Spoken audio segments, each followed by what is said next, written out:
Good afternoon, everybody. Welcome back to Mount Tammany Ridge. I decided I'm going to have to switch over this chain. I talked about it in yesterday's video about how I had mixed feelings about how my first filing job with this combination chisel and it does both simultaneously, the chisel and the raker. So according to this cheapo raker gauge here, I'm going to get a little closer to the camera here so you guys can see it. So it's like that, and these two raised areas sit on top of the chisels, and the raker sticks out in this slot there. So I went over a few of these rakers, and it appears to be that the combination file that I used yesterday did a pretty good job. So I'm not sure maybe if my angle was off or what, but just to be sure, I'm going to swap this out for a brand new chain.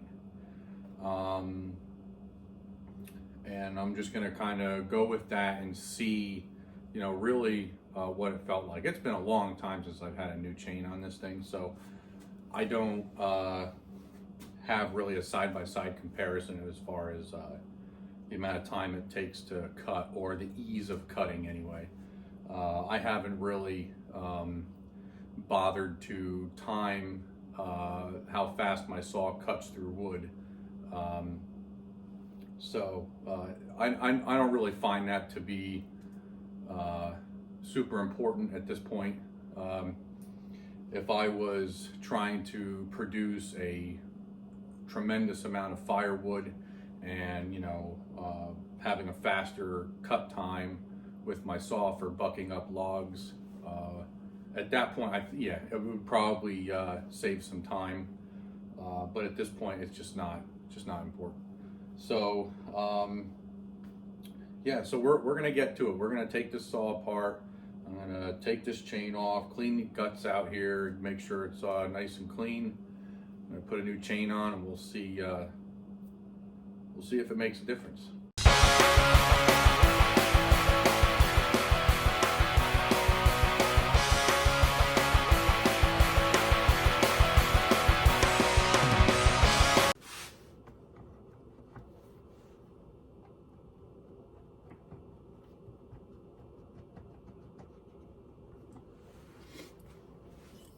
Another thing I want to mention while I'm thinking about it, when you remove, now I've heard that some saws don't have this problem. So when you go to take this cover, okay, off of your, basically it's a clutch cover, okay? So if you go to take this off and you have your chain brake set, okay, this braking system here, this little band that goes around, it's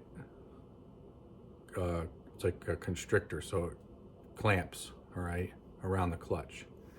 And if that is clamped on there and you just assume that, oh geez, that's annoying, it's hung up, and you start yanking on it, you'll get it off. It'll be frustrating, you'll get it off of there, but getting it back on is a nightmare, okay?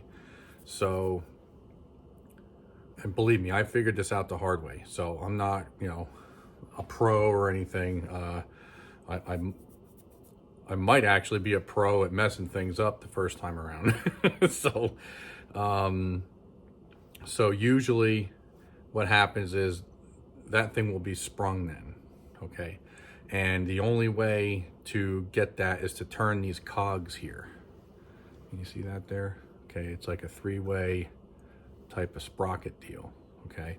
So there's a special wrench, okay, that you need to be able to turn that and get that back unlocked, okay, so that you can slide it back over the clutch. And when I had gotten this saw, I had had it for so long, before I had the problem that the original scrunch that I got with it was basically non-existent. I couldn't find it anywhere. So it was a nightmare trying to use needle nose, right angle needle nose. It didn't matter. You couldn't get a grip on that to turn that thing around. I had to take this cover off. I popped the spring out. I had to reposition. It was, whew, just thinking about it brings up my blood pressure. So, and I know any of you that have had this happen, you know exactly what I'm talking about. I know, I believe his name is Chris from In the Woodyard. Him and his brother had the same exact problem happen to them with their brand new saw when they went to switch out the bar. And sorry, Chris, but I was kind of giggling only because I can relate. So, yeah, that's a very, very frustrating situation. So always make sure your chain brake is released. So that means you have it pulled backwards, okay? And when you feel it floppy like that, okay, that means it's in neutral, okay? So if this is floppy, you're okay to pull this off. If this is tight and forward, do not. Always unlock it. So enough of my rant there.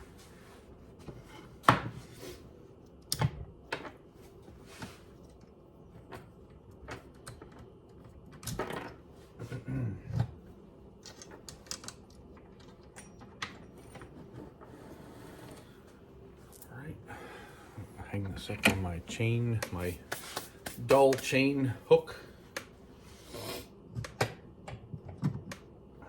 All right, so we're gonna bring all these components over to the air compressor and we're gonna get these blown out.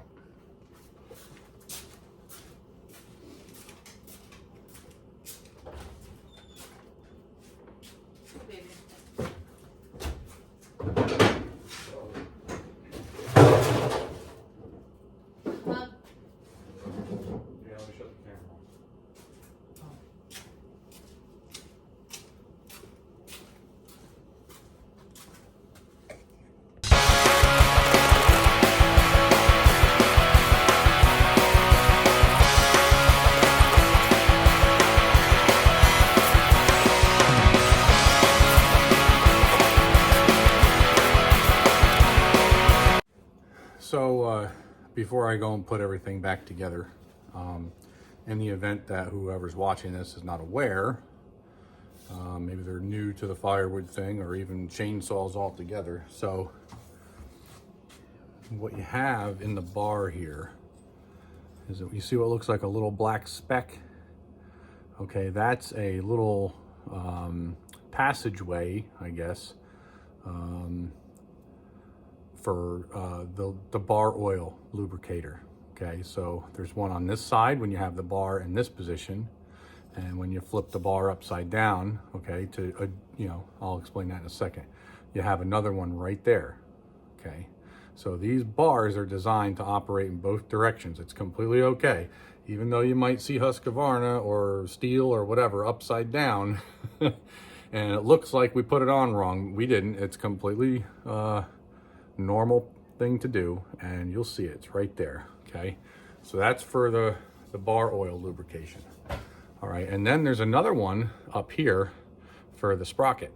Okay, now you know, you can use something like Senko oil or, you know, any other type of lubricating oil that you might use around the garage. You know, I use whatever is an arm's length. So sometimes I use WD-40, sometimes I use a better oil, and so that's that. But that might help one of the viewers out. And like I said, in the event that you're kind of new to this, the reason why I go with the round file chains is because I heard a YouTuber years ago in an early video talking about the fact that the round file seems to be less sensitive to contact with dirt. You know, like you know, if you nick the ground or something, or you got dirty bark or something, they said that the round file seems to be more resilient. So I have no idea whether that's true or not.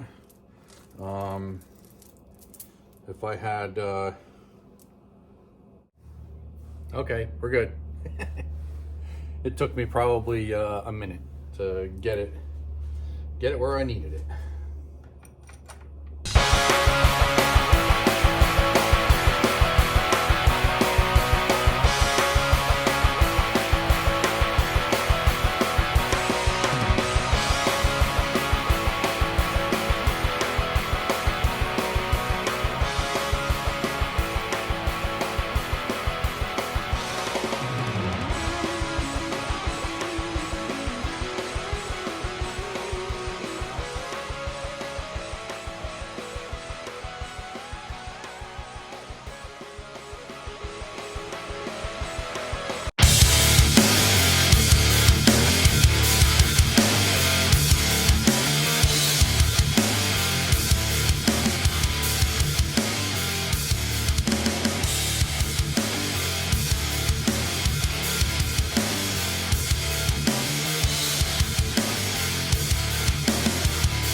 right, well, appears to be the mic stayed on the whole time.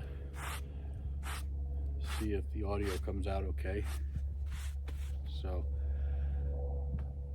boy, I gotta tell you, that chain, the new chain, it is a considerable difference from the one that I hand filed yesterday. However, the hand filed one did work quite well. I do think that the rakers may have been touched just a little heavy, so it had too much bite. So the power of the saw was being overcome by the traction of the chain. So yeah, so it would have been better, I think, if the rakers weren't so heavily filed. This piece here is one of the logs, or I should say log rounds, that I talked about yesterday, possibly trying to do a rip cut. And I know there's special chains for rip cutting with a chainsaw, you know, for like Alaskan sawmills and things like that. But I've had some pretty good luck just, you know, ripping through a log, basically a log round in the past, to break it down to a smaller size. So I knew that the saw was up for it if it had a good sharp chain. Now, I'm sure you can see it's quite an aggressive curve here. So that gravel that I had hit yesterday with the chain that I had filed definitely messed up teeth on I think more on one side than the other, meaning the chisels. Let's see, I'm trying to think. I think I was cutting it from here, so I was standing on this side of the round and the tip of the bar was out this side. So it appears to be that the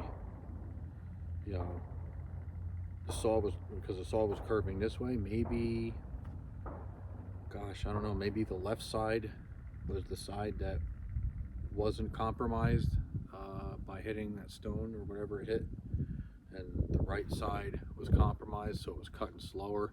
The left side was cutting faster and it just started walking away. I'm not sure. I'm not a professional by any means with this stuff, but the saw was definitely cutting very straight and very well yesterday for a saw that's been touched up a couple times in the past month. So but that's that. So that's the results of yesterday. It was a heck of a task getting the saw the rest of the way through that. I know it wasn't really necessary. I just kind of wanted to get it through. So I still have yet to decide whether or not with this new chain I'm going to try to break these oak rounds down into smaller pieces. That way I can handle them. I don't know what's a better trade-off, right? So either you got the excavator idling the whole time waiting to pick up a big round to put it on the log splitter, or you spend 4 times the amount of time running the chainsaw, burning the fuel to break these down to put them on there. So I know this diesel motor in this John Deere excavator is very, very efficient. I mean, that thing will probably idle for 2 weeks before it runs out of fuel with a full tank. So my thinking is that's probably the least costly way, I guess I could put it, of doing that. And it's also the safer, you know. The way I look at it is the less I have to dodge that chainsaw bar, you know, the safer the operation is. You know, I mean, doesn't mean that I can't drop a big chunk of oak on my foot and break it or bust my knee or something, but yeah, I'm not sure what's the I'm not sure what's the lesser evil there, right? So I guess we just have to, you know, pick our poison, right? So, but I think that's going to be it. I'm really excited to, get the log splitter fired back up. I don't really want to run it to split more logs until I, can get to town and get a quart of oil so I can do an oil change on that thing. That might be something we can maybe pull off tomorrow. We'll have to see. And of course, then again, the other thing is any of the video that I do on that, I think I'm going to do a combination video, like a combination first impressions review on the log splitter while I'm doing the oil change. However, I mentioned on that one video a couple videos back that if I could get 100 likes on that video, I would do a first impressions review. That's what I'm trying to say. So I don't know.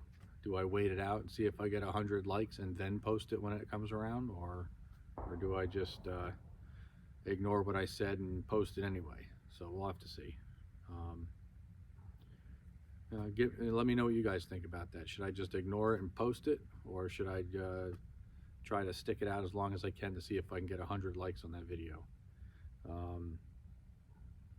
Shame of it is I don't even remember what number. I number all my videos. I don't even know which number it was. So I thank you guys a lot if you've made it this far. Really appreciate it. And thanks to my subscribers. It's a slow increase in subscribers, but it's coming along. It might take a while, I guess. So we'll see what happens.